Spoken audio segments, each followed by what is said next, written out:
Kung mayroon kayong manok na ganyan, tingnan nyo. Nakaangat yung, tingnan nyo. Diba? Napakaangas, so.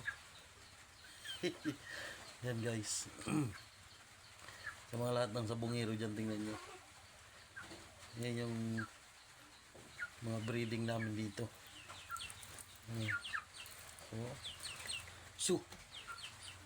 Yan yung breeding namin dito. Sus, naglapit ka man. Alis dyan. Batay!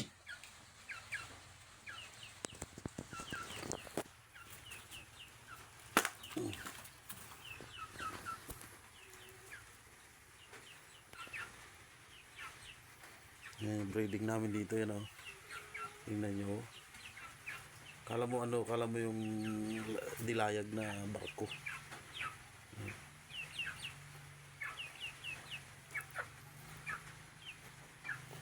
Siya lang yung nakakaiba. Sa madilim kasi. Yan o. Yan yung forma niya, no? Tingnan nyo. Dilayag na barko yan. Yan yung mga breeding namin dito na pandigma namin. Diba? Ganyan kaangas yung mga pandigma namin dito. Yan. May kasama siya isa. Isa na yan yung breeding ko na pangkatay. Pero ito napaka-astig. Tingnan nyo naman yan.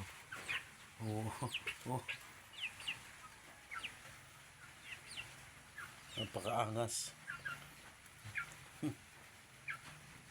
Kung sino nakaka-alam na anong klaseng manok ito. Yun, manok siya, tingnan nyo. Kaso lang, diba? Napaka-angas yan. Hindi yan, hindi yan inedit. Normal na video yan. Ilagay pa natin ng pagkain, normal yan.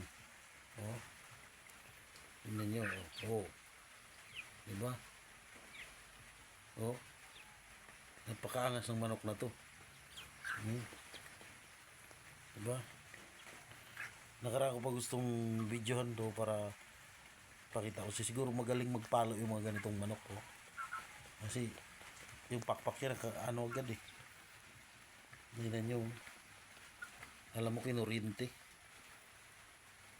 Tsaka yan yung pinakasikat na ginabreeding namin dito mga kamog.